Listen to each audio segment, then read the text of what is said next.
this work. Thank you. I shall reset the gift goal.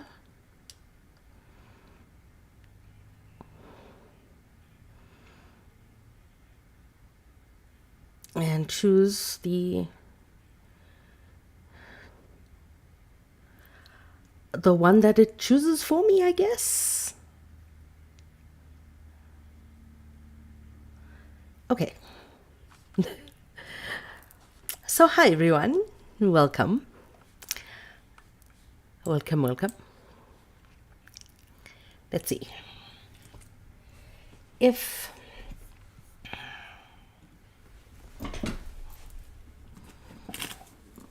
everything is working.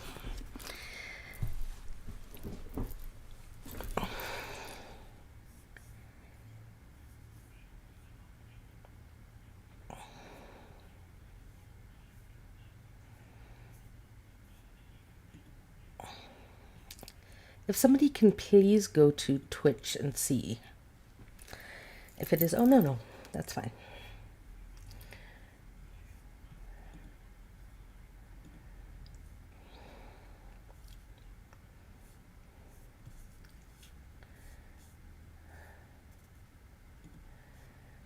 All right, so today is quite interesting because I'm streaming on TikTok, on Twitch, on YouTube, and I'm on Discord.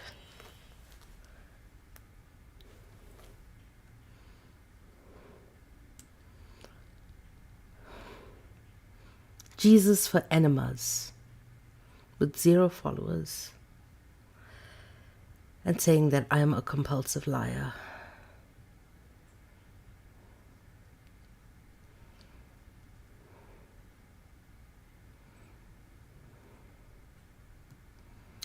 Right.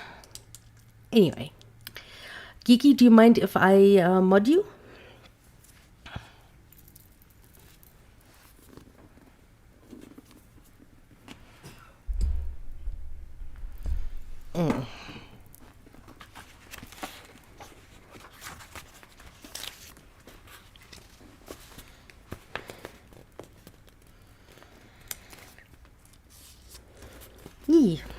Do you mind if I mod you, Geeky?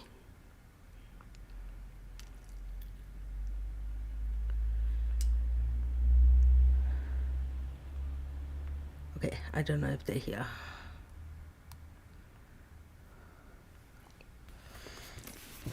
If you do see Geeky come back in, can you please ask if I can mod them? Chapter 1 of Orientalism. Thank you. The scope of Orientalism. Part 1. Knowing the Oriental. On June 13th, 1910, Arthur James Balfour declared the House of Commons on the problems which we have to deal in Egypt. These, he said, belong to a wholly different category than those affecting the Isle of Wight or the West Riding of Yorkshire. He spoke with the authority of a long-time Member of Parliament, former Private Secretary to Lord Salisbury, former Chief Secretary for Ireland, former Secretary for Scotland, former Prime Minister, veteran of numerous overseas crises, achievements, and changes. Now, if you understand who Arthur James Balfour is, you'll understand why this is important. Hi, Godzo. Why this is so important is Arthur James Balfour would go on to hand over Palestine to the Zionists just 7 years later. And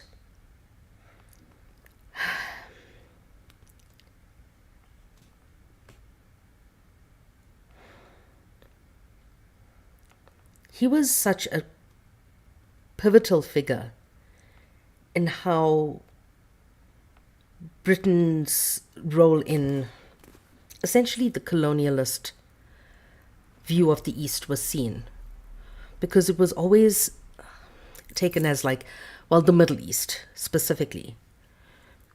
It was taken as, England doesn't really have a hand in how the Middle East is run, etc., etc. But this showed the rest of the world that England can do what the fuck it wants with anybody else's land. And they were fine with it. People were just fine with it. So Britain's authority over a land that wasn't theirs was established by this man. And so the problems with which we have to deal in Egypt was not just a case of them looking at a colony and saying, this is what we have to deal with. This is looking at a land with a people who are completely separate from Britain and saying, let's look at the British problem. The Egyptian problem, just like Europe was saying, let's look at the Jewish problem, essentially.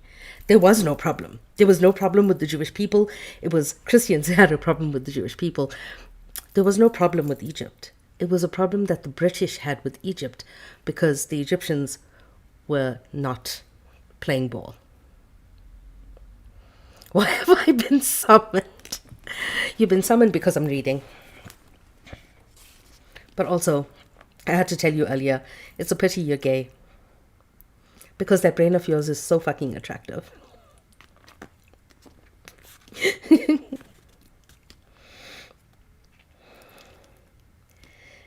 He spoke with the authority of During his involvement in imperialist affairs, Balfour served as a monarch who in 1876 had been declared Empress of India.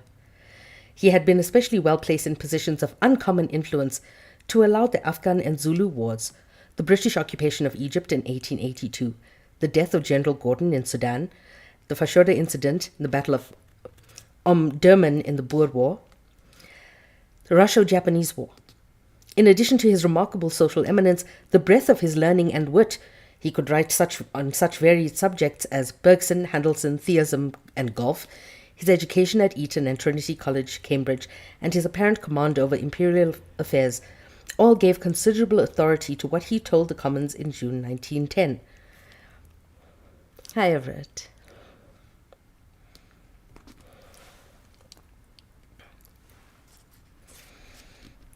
But there was still more to Balfour's speech, or at least to his need for giving it so didactically and moralistically. Some members were questioning the necessity for England in Egypt, the subject of Alfred Milner's enthusiastic book of 1892, but here designating a once profitable occupation that had become a source of trouble now that Egyptian nationalism was on the rise and the continuing British presence in Egypt no longer so easy to defend. Balfour, then, was to inform and explain the following. Recalling the challenge of J.M. Robinson, the member of Tyneside, Balfour himself put Robinson's question again. What right have you to take up these airs of superiority with regard to people who you choose to call Oriental? The choice of Oriental was canonical. It had been employed by Chaucer and Mandeville, by Shakespeare, Dryden, Pope, and Byron. It designated Asia or the East geographically, morally, culturally. One could speak in Europe of an Oriental personality. Thank you for the likes. People over many, many years have described this mythical Oriental. But until Edward Saïd, nobody had really been able to pin it down as an ideology. And this is why this is such an important book. An Oriental atmosphere, an Oriental tale, Oriental despotism, or an Oriental mode of production. Marx had used the word, and now Balfour was using it, his choice understandable, and called for no comment whatsoever. I have taken no attitude of superiority, of course he did. But I ask, Robertson and anyone else who has even the most superficial knowledge of history, if they will look in the face of all the facts with which a British statesman has to deal when he is put in a position of supremacy over great races, like the inhabitants of Egypt and countries in the East. We know the civilization of Egypt better than we know the civilization of any other country. We know it further back, more intimately. We know more about it. It goes far beyond the petty span of history of our race, which is lost in the prehistoric period at a time when the Egyptian civilizations had already passed its prime. That language, past its prime, like it's never going to get any better? Really?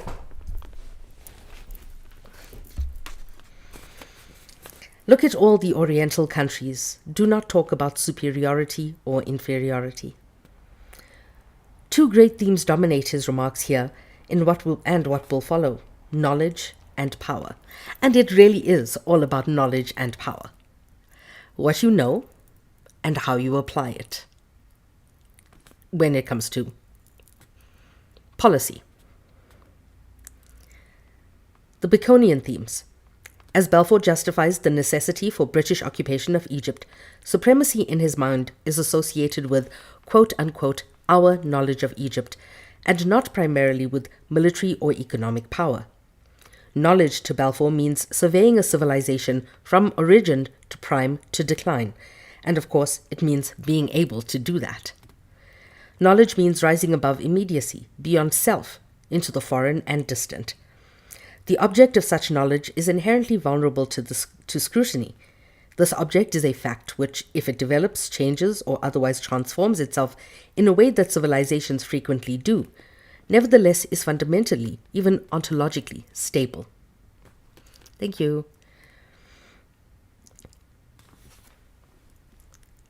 What Balfour ultimately meant is that because Egyptian civilization is now well past its prime, it's not getting any better, Britain has to occupy the land in order to maintain that greatness.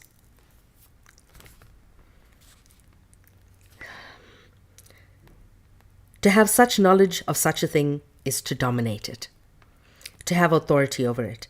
And authority means us, and to deny autonomy to it, the Oriental country, since we know it and know it exists, in a sense, we know it as we know it. British knowledge of Egypt is Egypt for Balfour. So what he's saying here is the only knowledge that matters about Egypt is not what the Egyptians wrote, not what the Egyptians think, what the Egyptians want for their country. Their self-determination doesn't matter. What matters about Egypt is what the British know, what the British understand, and what the British will it to be. The burdens of knowledge make such questions as inferiority and superiority seem petty ones, because he thinks, obviously, it's no question of who's superior and who's inferior. He takes them for granted as he describes the consequences of knowledge. First of all, look at the facts of the case. Western nations, as soon as they emerge into history and show the beginnings of these capacities for self-government, have merits of their own. You may look through the whole history of the Orientals in what is called, broadly speaking, the East, and you'll never find traces of self-government. All their great centuries, and they have been very great, have been passed under despotisms, under absolute governments. Dismissing prior history, yeah, exactly.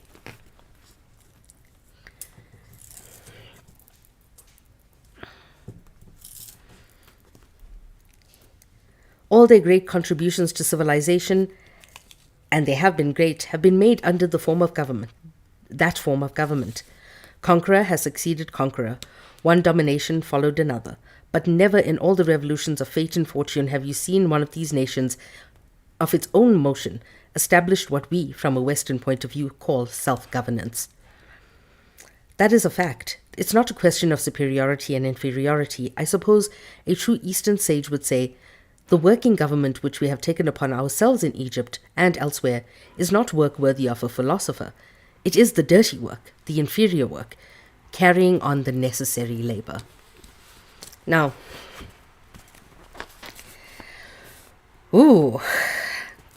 what he calls necessary labor. Think about when I spoke about the poem The White Man's Burden. The White Man's Burden is a poem by Rudyard Kipling. And in The White Man's Burden, Kipling talks about the burden of the European to civilize the savage nations through Christianization and capitalism. So that's where the idea of necessary labor comes from. Never mind that they were never doing any labor. Since these facts are facts to Balfour, he must then go on to the next part of his argument. Is it a good thing for these great nations, I admit their greatness, that this absolute government should be exercised by us? I think it is a good thing. I think that experience shows us that they have got it far better than the whole history of the world ever had it before, which is not only a benefit to them, but is undoubtedly a benefit to the whole world and the civilized West. We are in Egypt not merely for the sake of Egyptians. We are there for their sake. We are also there for the sake of Europe at large. A little bit of self-report there. Oh, we're there for your betterment. We're doing this colonization for you. Oh, he was being absolutely sincere, Everett. Please go and read the poem. It is vile. Balfour produces no evidence that Egyptians and the races with whom we deal appreciate or even understand the good that was being done to them under colonial occupation.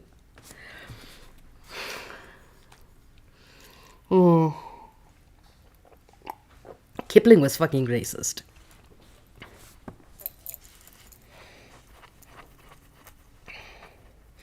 It does not occur to Balfour, however, to let the Egyptians speak for themselves, since presumably any Egyptian who would speak out is more likely to be an agitator who wishes to raise difficulties than a good native who overlooks the difficulties of foreign domination. I also urge you to look up drapetomania. Please, look up drapetomania.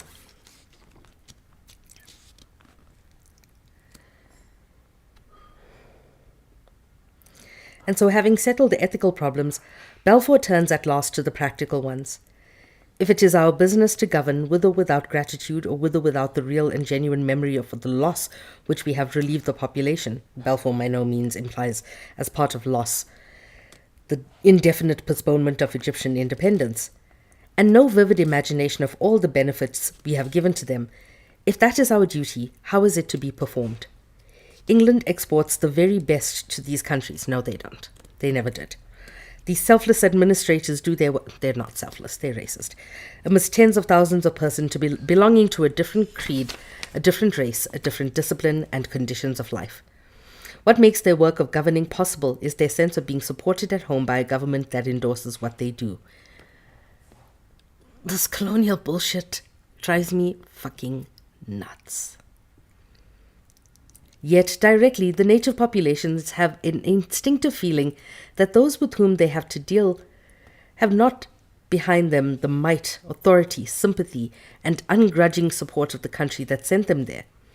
Those populations lose the sense of order, which is the very basis of their civilizations, just as our officers lose the sense of power and authority, which is the basis of everything they can do to benefit those among them to which they have been sent. Oh, Balfour. So last year, a portrait of Arthur James Balfour at the National Portrait Gallery in London was defaced. An original portrait of him where he sat for the portrait. I was never happier at a painting being destroyed.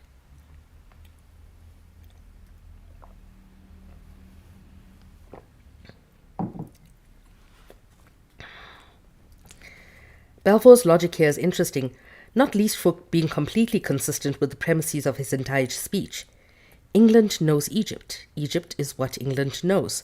England knows that Egypt cannot have self-governance. England confirms that by occupying Egypt for the Egyptians. Egypt is what England has occupied and now governs. Foreign occupation there becomes the very basis of contemporary Egyptian civilization. Egypt requires, indeed, and insists upon British occupation. But if the special intimacy between governor and governed in Egypt is disturbed by Parliament's doubts at home, then the authority of what is the dominant race, and as I think ought to remain the dominant race, has been undermined, he said. Wow. Just fucking wow.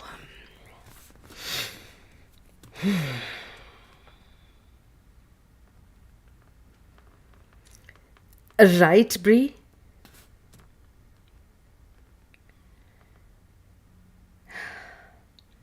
Not only does English prestige suffer, it is vain for a handful of British officials, endow them if you like, give them all the qualities of character and genius you can imagine.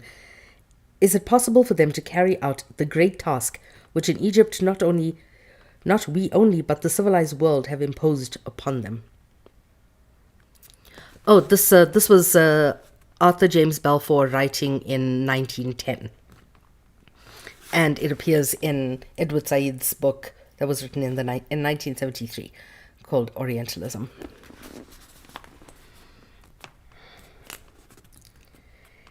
As a rhetorical performance, Balfour's speech is significant for the way in which he plays the part of and represents a variety of characters. There are, of course, the English, for whom the pronoun we is used with the full weight of distinguished and powerful men who feel themselves to be representative for all that is best in the nation's history. Balfour can also speak for the quote-unquote civilized world, the West, and the relatively small core of colonial officials in Egypt. If he does not speak directly for the Orientals, it is because they, after all, speak another language. He knows how they feel since he knows their history, their reliance upon such as he, and their expectations. Still, he does speak for them, in the sense that they might have to say were they asked, and might they be able to answer, would somewhat unlessly confirm what is already evident. They are a subject race dominated by a race that knows them and what is good for them, better than they could possibly know themselves. And it is with this spirit,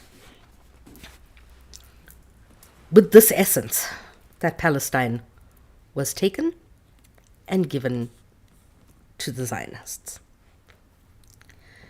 Their great moments were in the past.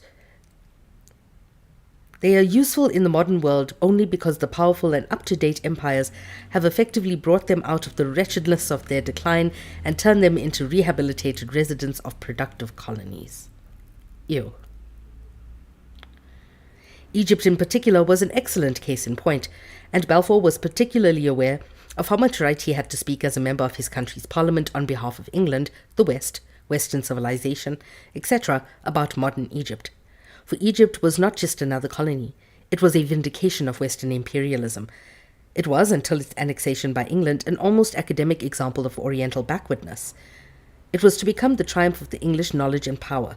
Between 1882, the year in which England occupied Egypt, and its representative in Egypt, Egypt's master, was Evelyn Baring, also known as Overbearing, Lord Cromer.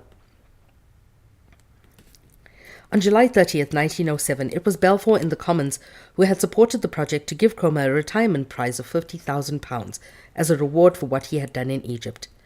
Cromer made Egypt, said Balfour. Everything he has touched he has succeeded in. Lord Cromer's services during the past quarter of a century have raised Egypt from the lowest pitch of social and economic degradation until it now stands among the Oriental nations, I believe, absolutely alone in its prosperity financially and morally.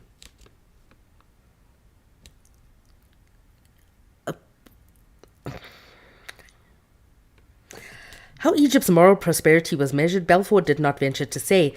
British exports to Egypt equaled those to the whole of Africa, and certainly indicated a financial prosperity for Egypt and England unevenly together.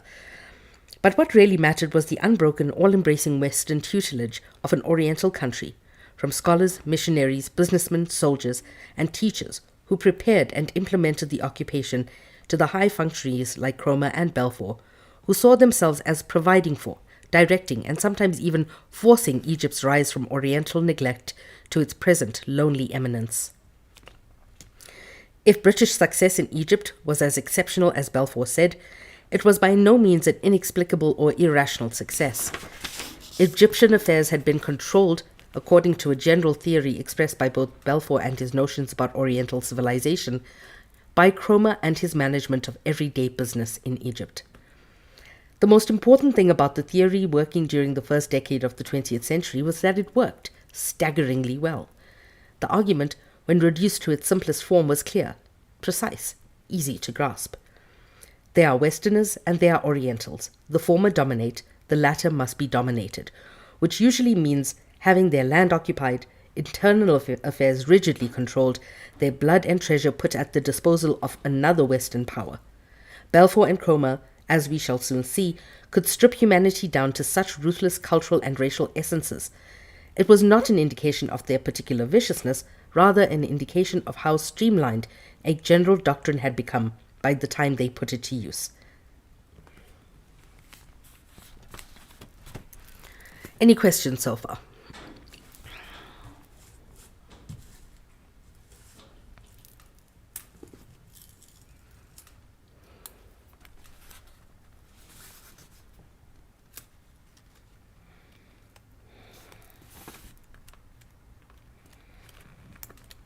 All right.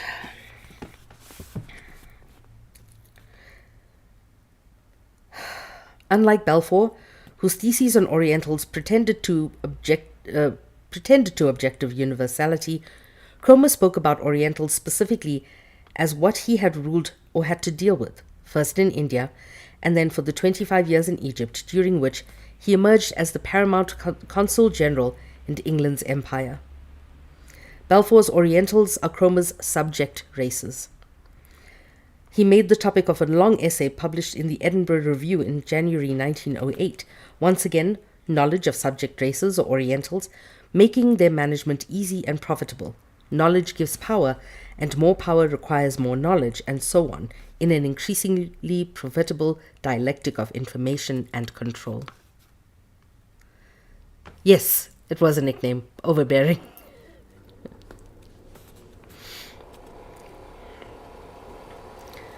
Yeah, my feet are getting cold again.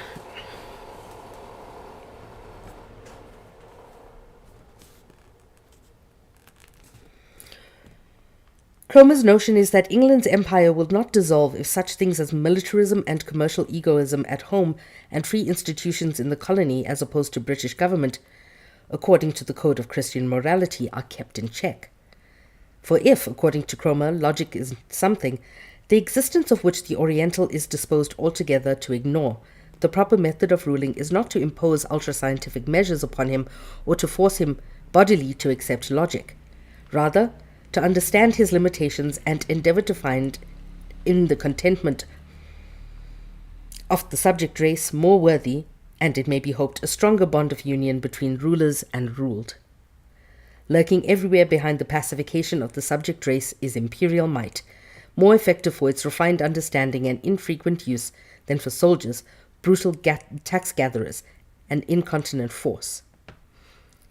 In a word, the empire must be wise, tempering cupidity with selflessness and impatience with flexible discipline.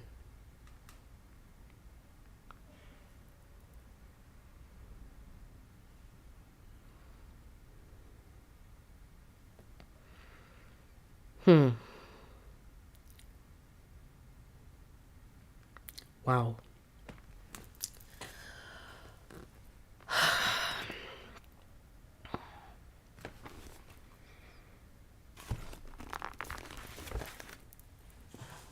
The way in which the colonizer sees the colonized.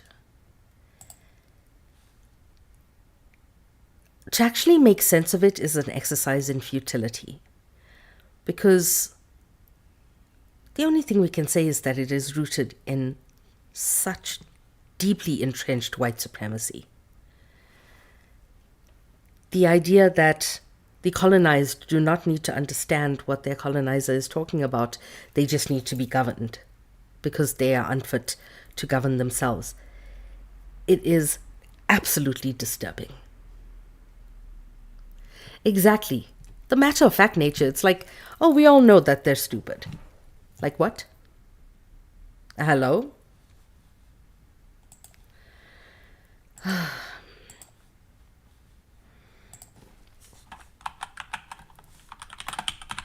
Um,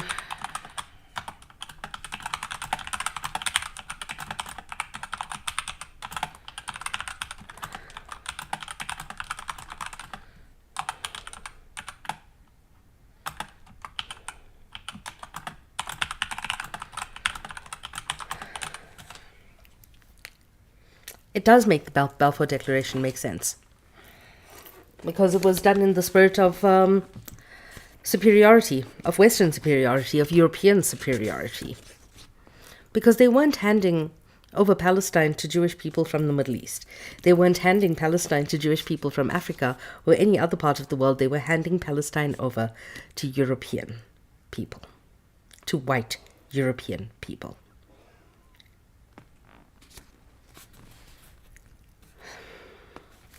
To be more explicit, what is meant when it's said when the commercial spirit should be under some control of this, than in dealing with Indians or Egyptians or Siloks or Zulus?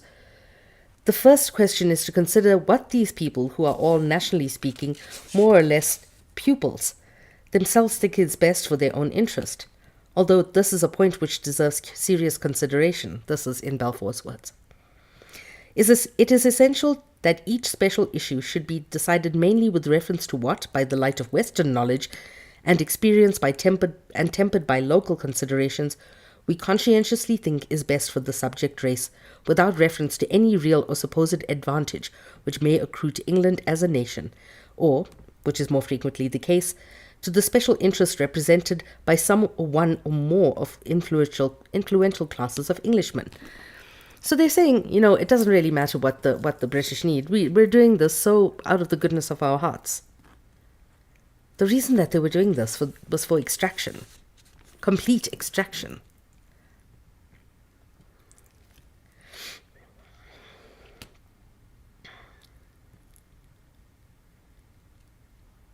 If the British nation as a whole persistently bears this principle in mind, and insists sternly upon its application, though we can never create a patriotism akin to that based on affinity to some race or community of language, we may perhaps foster some sort of cosmopolitan allegiance grounded on respect always accorded to superior talents and unselfish conduct, and on the gratitude derived from both favours conferred and from those to come. There may then, at all events, be some hope that the Egyptian will hesitate before he throws in his lot with any future Arabi. Even the Central African savage may eventually learn to chant a hymn in honor of Astrea Redux, as represented by the British official who denies him gin but gives him justice. More than this, commerce will gain. And there it is. Entirely for economic extraction.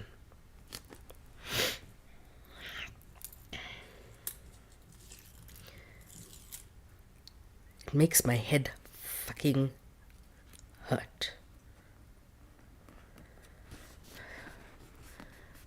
JJ, I've sent you a message in Discord, please. I don't know how good your TikTok sleuthing skills are. Thank you. How much serious consideration the ruler ought to have given proposals from the subject race was illustrated in Cromer's total opposition to Egyptian nationalism. Free native institutions, the absence of foreign occupation, a self-sustaining national sovereignty, these unsurprising demands were consistently rejected by Cromer, who asserted unambiguously that the future of Egypt lies not in the direction of narrow nationalism, which will only embrace native Egyptians, but rather an enlarged cosmopolitanism. Subject races do not have it in them to know what was good for them, he said. Most of them are Orientals, of whose characteristics Cromer was very knowledgeable, since he had experience with them both in India and Egypt, he said. One of the convenient things about Orientals for Cromer was that managing them, although circumstances may slightly differ here and there, was almost everywhere nearly the same. Why are they so predictable? And why has their playbook just not changed? This was, of course, because Orientals were almost everywhere nearly the same. Now, at last we approach the long-developing core of essential knowledge. Knowledge both academic and practical, which Cromer and Balfour inherited from a century of modern Western Orientalism. Knowledge about and knowledge of Orientals, their race, culture, character, history, tradition, society, and thus possibility. This knowledge was effective. Cromer believed he had put it to use in governing Egypt. Tested and unchanging knowledge, since Orientals for all practical purposes were a Platonic essence, which any Orientalist or ruler of Orientals might examine, understand, and expose. Thus, in the 34th chapter of this 2-volume work, Modern Egypt, the magisterial record of his experience and achievement, Cromer puts down a sort of personal canon of Orientalist wisdom, which goes, Sir Alfred Lyall once said to me, "Accuracy is abhorrent to the Oriental mind. Every Anglo-Indian should always remember that maxim. Want of accuracy, which easily degenerates into untruthfulness, is the fact that the main characteristics of the Oriental mind, the European, is a close reasoner.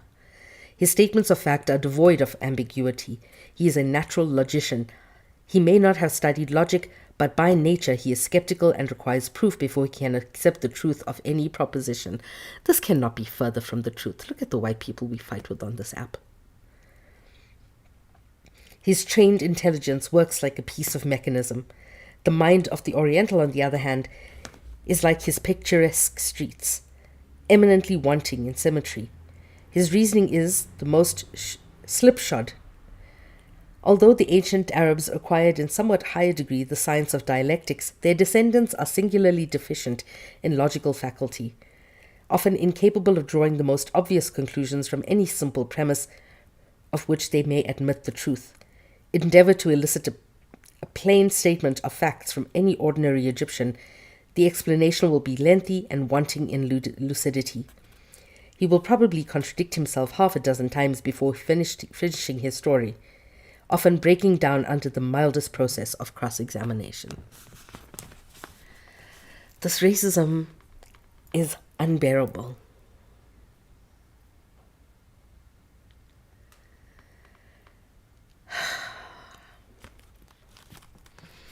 Any questions?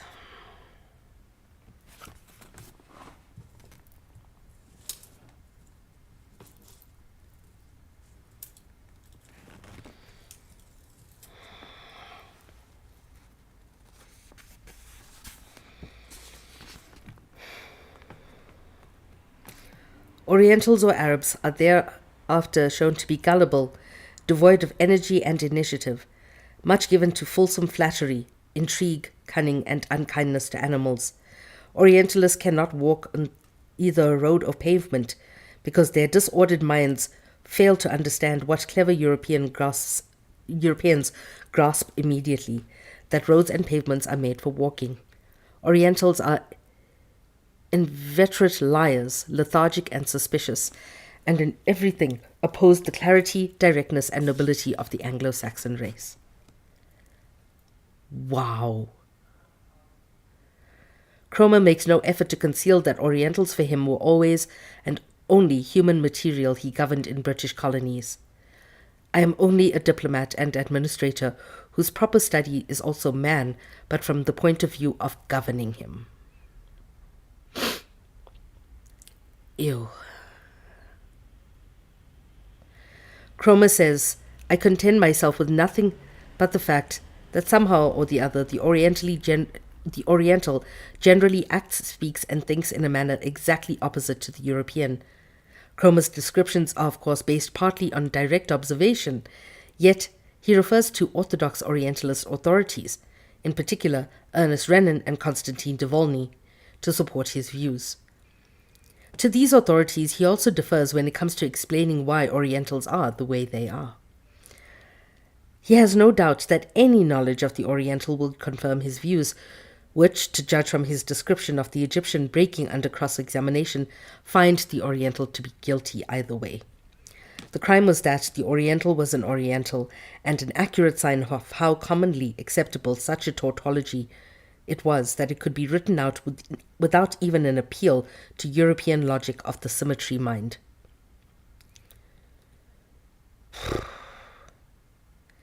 Thus, any deviation from what we considered the norms of Oriental behavior was believed to be unnatural. Cromer's last annual report from Egypt consequently proclaimed Egyptian nationalism to be an entirely novel idea and a plant of exotic rather than indigenous growth. Okay, we are reading Orientalism. So, the term itself, Oriental, it is a term that should not be used. To describe people in, everyday conversation. But we can discuss Orientalist ideas.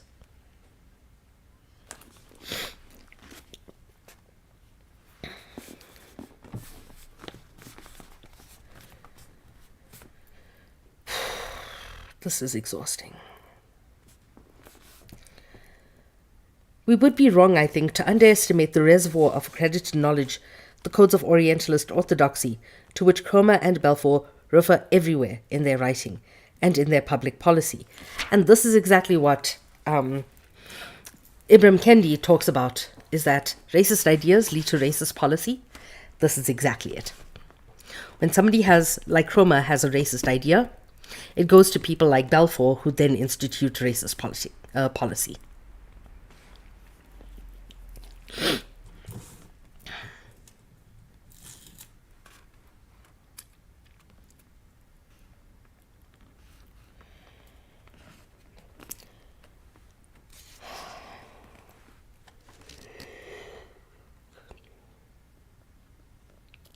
To say simply that Orientalism was a rationalization of colonial rule is to ignore the extent to which colonial rule was justified in advance by the ideas of Orientalism, rather than after the fact.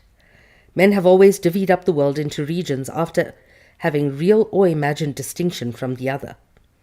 The absolute demarcation between East and West, which Balfour and Cromer accept with such complacency, has been centuries in the making.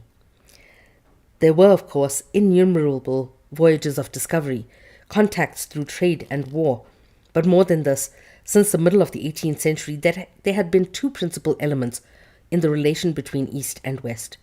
One was growing systematic knowledge in Europe about the Orient, knowledge reinforced by the colonial encounters, as well as by widespread interest and in the alien and unusual, exploited by developing sciences of ethnology, comparative anatomy, philology, and history.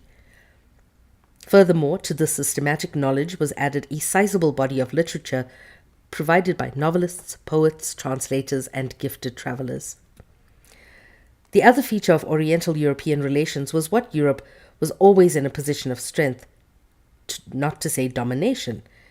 There's no way of putting this euphemistically. True, the relationship of strong and weak could be disguised or mitigated, as when Balfour acknowledged the greatness of Oriental civilizations, but the essential relationship, on political, cultural, and even religious grounds, was seen in the West, which is what concerns us here, to be one of strong and weak. Europe being strong, the Orient being weak.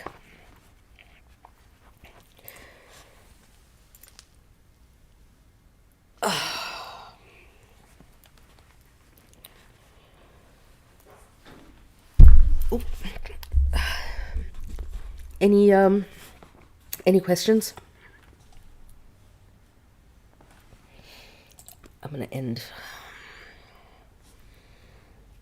that.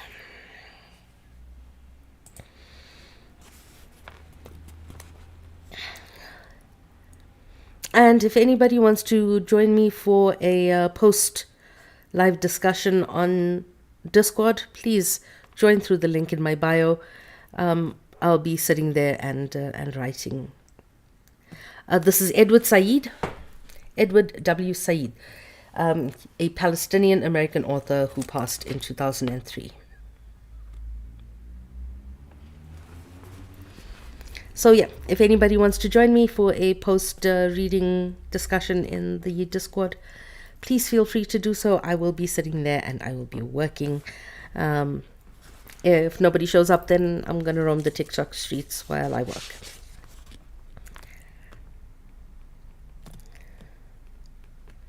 Many terms were used to express the relation. Balfour and Cromer typically use several. The Orient is irrational, depraved, fallen, childlike, different. Thus, the European is rational, virtuous, mature, normal. But the way of enlivening the relationship was everywhere to stress the fact that the Oriental lived in a different but thoroughly organized world of its own, a world with its own national, cultural, and epistemological boundaries and principles of internal coherence.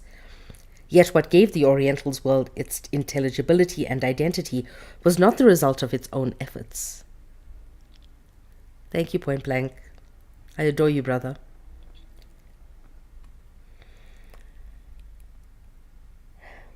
But rather a whole complex series of knowledgeable manipulations by which the Orient was identified by the West.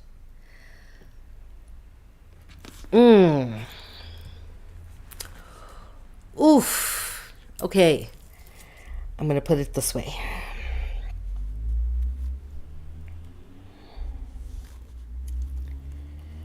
This is the exact same logic that European countries are using now in recognizing Palestine.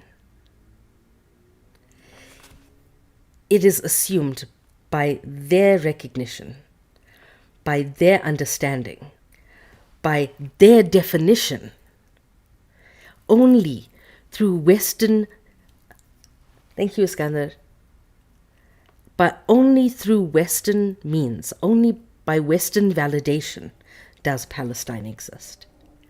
That is exactly what is happening now. From Cromer and Balfour in Egypt, right up until now, it is the same ideology that they are using. JJ, I've been asking myself that since I started reading Oriental theory. Because the West only feels that something is real if they recognize it, if they say it's real.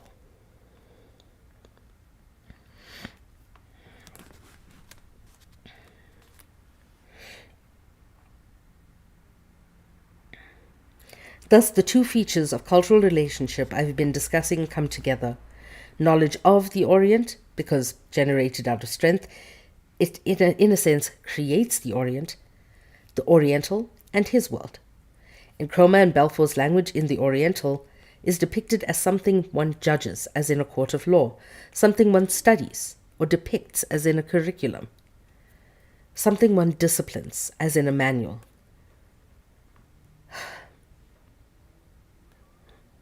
As in a school or prison, something one illustrates, as in a zoological manual.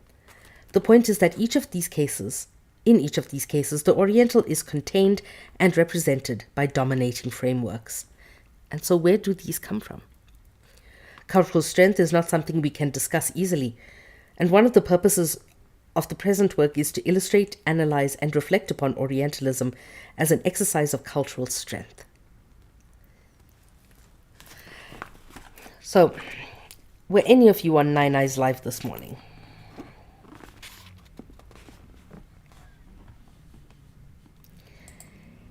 If any of you were there, you can tell me,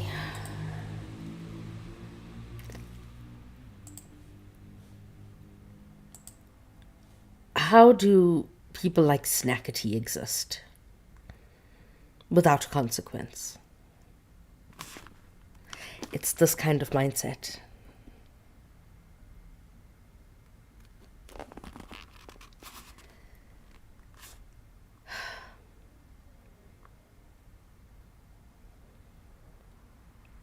The exercise in cultural strength comes from centuries of domination, comes from centuries of indoctrination into a system that says, you are inferior, we are superior. We know what's best for you, you know nothing. And that is how you get somebody saying that Palestine doesn't exist. because it was never touched by European influence.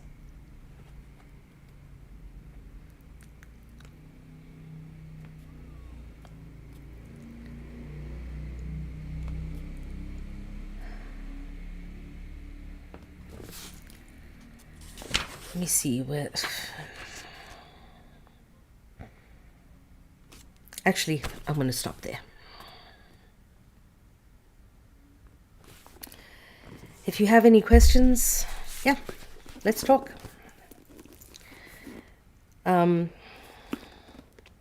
This is going to be a very long read. And a very intense one. So I want to do these readings as often as possible.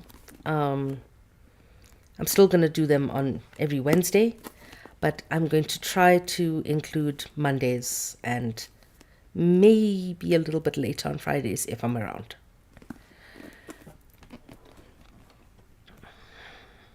So any questions?